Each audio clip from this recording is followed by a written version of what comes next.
Hi everyone, here in Lansing, Michigan at the Second Amendment Foundation rally.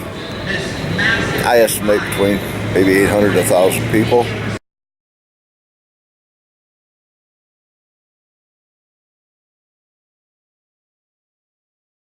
If he supported the right to keep and bear arms, and he told me in no uncertain terms that he most definitely supported the Second Amendment. But then I followed up with another question. Do you support the right of citizens to carry concealed? He told me no, and I was confused.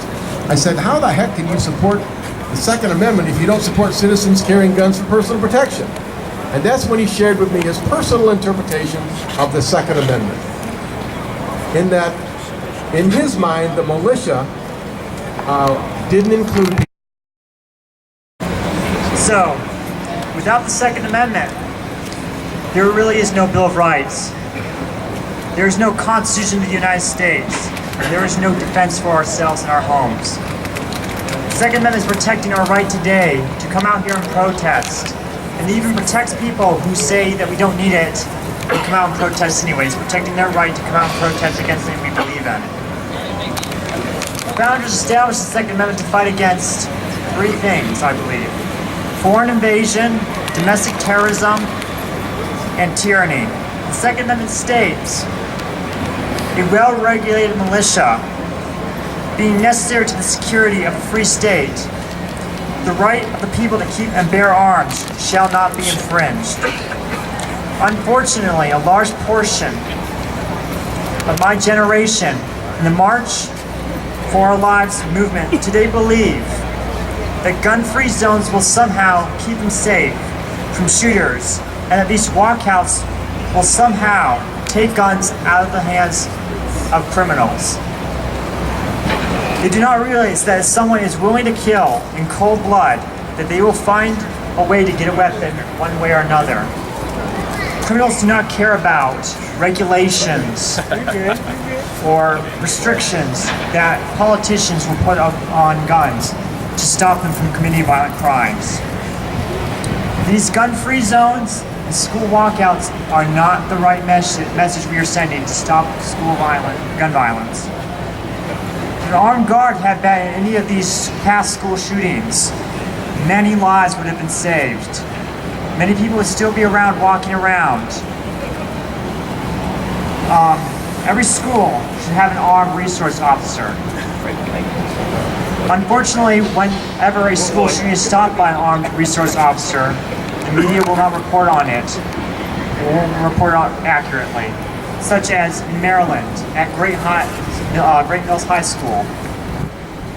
Or in Texas, when the Antifa shooter came into the church and started harming people. They barely reported on this hero that stopped him and chased him down.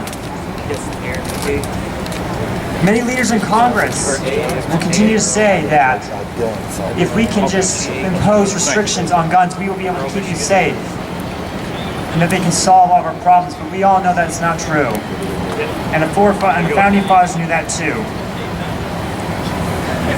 Many presidents, both Republicans and Democrats, have said that it's actually good for us to have guns because they know that is what we need them to keep us safe. As President John F. Kennedy said, today we need a nation of Minutemen, citizens, who are not only prepared to take arms, but citizens who regard preservation of freedom as their basic purpose of their daily life and who are willing to consciously work and sacrifice for that freedom. And President Ronald Reagan, who said it's a nasty truth, but those who are willing to inflict harm are not fazed by gun control. And when dictators come to power, the first thing they do to take away people's weapons, and I do not believe that our nation's leaders have any desire to impose a dictatorship upon us, but that does not mean that such will always be the case. A nation right internally, as ours has been in recent years, is always white for a man on a white horse.